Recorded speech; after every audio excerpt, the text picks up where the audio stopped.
Family, duty, honor. Every Tully child learns our words, but I was a woman before I understood them. Years before, my father had taken to foster the son of a wartime friend, a minor lord on the Fingers. The boy had arrived at our castle as Peter Baelish. Due to his home and size, my brother soon named him Littlefinger. When I came of age, Brandon Stark of Winterfell sought and won my hand.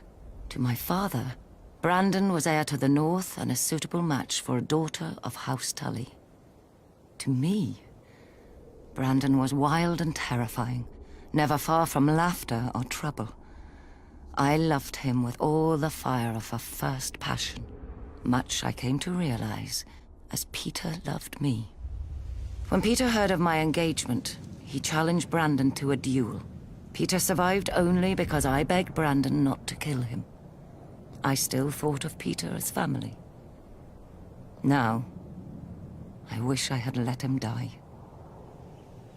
Only days before my wedding, when I thought to be happy forever, Prince Rhaegar Targaryen abducted Brandon's sister, Lyanna. Hot-blooded as always, Brandon immediately rode for King's Landing to demand justice, which the Mad King Aerys Targaryen gave him, in his own twisted fashion. The day the Raven arrived with the news of my Brandon's death, I locked myself in a room and refused to eat for days, until my father reminded me of my duty. I was to marry Eddard, Brandon's younger brother, a man whom I had never met, though of whom none spoke ill, or spoke anything at all. Our union would cement an alliance of the North, Vale, Stormlands, and Riverlands in rebellion against the Mad King. I was a Tully.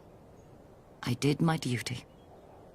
We were married quickly, and were spared only one night before he had to return to the field. I spent the war by the windows waiting for a raven to hear if my son would grow up fatherless or at all. We knew the price of defeat. I scoured the kitchens and washing rooms for any and all gossip. Robert had won and crushed the Mad King. Robert had lost, but Jaime Lannister was now king. Robert had almost won, but the Mad King had become a dragon and burned King's Landing to ash. At night, I told myself the war would end soon and bring peace. Either a victory or the grave. I was wrong.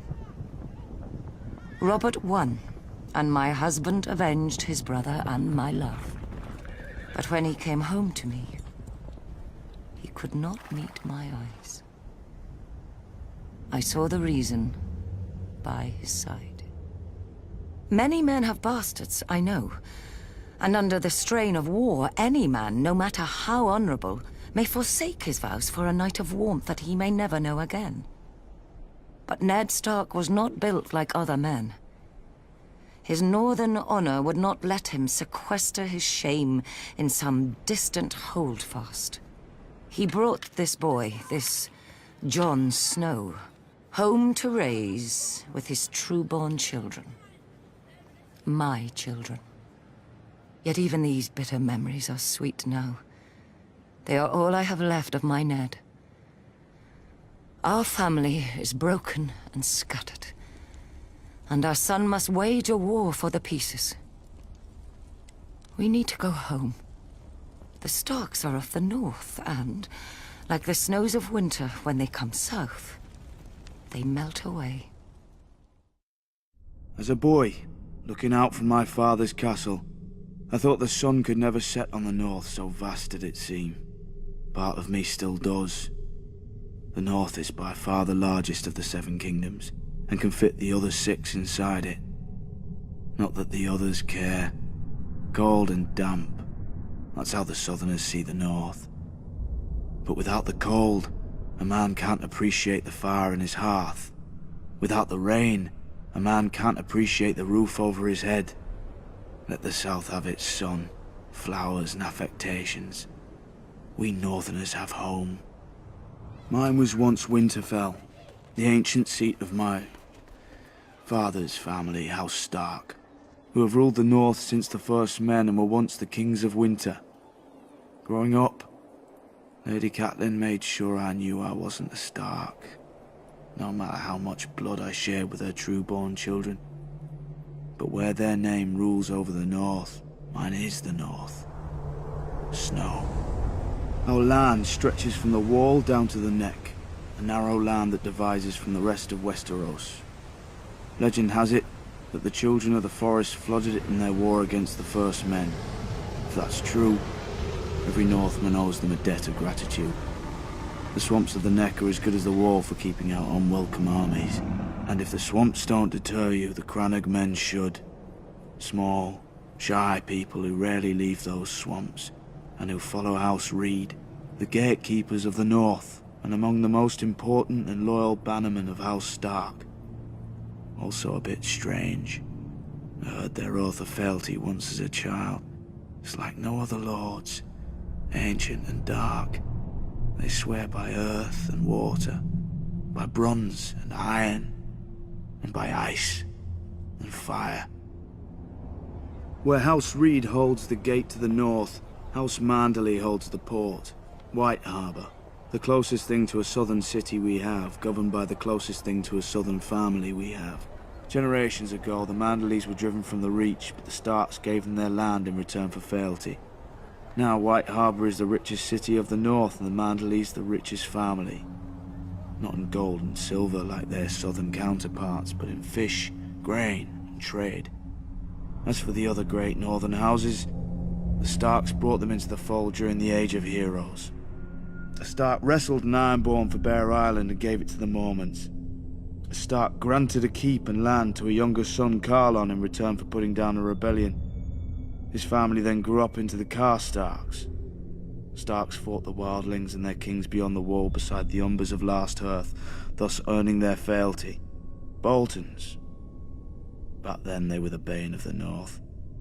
A few were even rumoured to wear their enemies' flayed skins as cloaks. But after centuries of war, they too bent the knee. And so House Stark became the kings in the North, but never forgot that they weren't the North.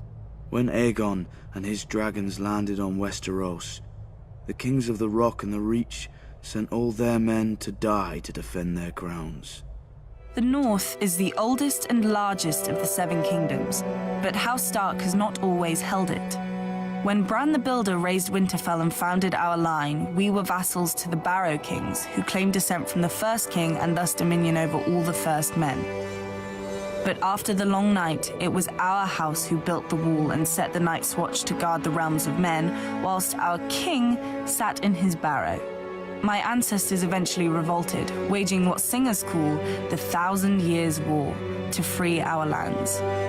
Other families joined us, recognizing that the North is a cold and hard land and needed a king who served its people before himself. Finally, the last Barrow King bent the knee, and House Stark became the kings of winter. Yet we were kings in name only, for by then the North had fractured into petty kingdoms, and my ancestors would struggle to unite it again for thousands of years.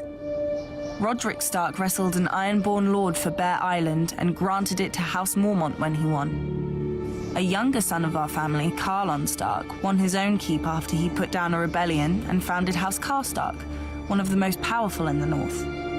When the Manderleys were exiled from the Reach, my ancestors shielded them and gave them a home at the mouth of the White Knife, in return for holding the river against pirates and invaders. Now they're one of the wealthiest houses in the North. I'm not so naive to pretend that the entire North welcomed Stark rule. The last Warg King was slain at Sea Dragon Point along with all his sons and beasts. The last Marsh King died at the hands of King Rickard Stark, and House Reed has held the swamps of the Neck ever since. Houses Greenwood, Towers, Amber, Frost. None survive today as more than names in dusty old books. But my ancestors never wanted to destroy their foes' root and stem. The Umbers of Last Hearth and the Glovers of Deepwood Motte bent the knee and became loyal vassals of House Stark. the Red Kings of House Bolton wore cloaks made from the skins of Stark princes they'd flayed. And one of the Boltons was even known as the Red Arm because he liked to plunge an arm into the bellies of captive Starks and pull out their entrails with his bare hand. The North deserved to be wiped clean of them. Yet my ancestors spared them after their defeat because they believed the North couldn't afford to fight itself any longer. Time soon proved them right. When the Andals swept into Westeros, they obliterated all the kingdoms of the First Men except the North. Each of the southern kingdoms fought the invaders on its own, but the North fought as one. When the Andals tried to sail up the White Knife, the Manderleys fell on their ships. When the Andals tried to march an army through the Neck, the Reeds fell on their soldiers. King Theon Stark even sailed his own army to the Andal homeland for vengeance and slew hundreds of Andal warriors. When he returned, he planted their heads on spikes along our coasts, a warning to other would-be conquerors. The warning was heeded for thousands of years, until Aegon the Conqueror. The south had already fallen to Aegon and his dragons, only the north remained. My ancestor, King Torrhen Stark, marched the north down to the Trident and beheld Aegon's army, larger than Torrhen's own by half, and with 3 dragons circling overhead. Many northern bannermen wanted to attack anyway, claiming northern valor would carry the day. Others wanted to fall back to Moat Cailin and make a stand there. But Torrhen had heard how the armies of the Rock and the Reach had burned on the Field of Fire, and had seen the fires still glowing beneath the rubble of Harrenhal. He knelt and laid his ancient crown at Aegon's feet, and rose a king no more but Lord of Winterfell and Warden of the North. Some Northerners still sneer at my ancestor as the king who knelt, forgetting that because of Torrhen, they're alive today to sneer. Their ancestors didn't leave their burned bones at the Trident, and their twisted swords didn't fill Aegon's new throne. Now many say that House Stark is dead and gone, and House Bolton holds the North. But the North remembers who united it. The North remembers who defended it, and the North remembers who stole it. Long ago, my ancestors spared the Boltons, trusting their oaths of fealty. I shall correct that mistake. Even the North can forget when there's nothing left to remember.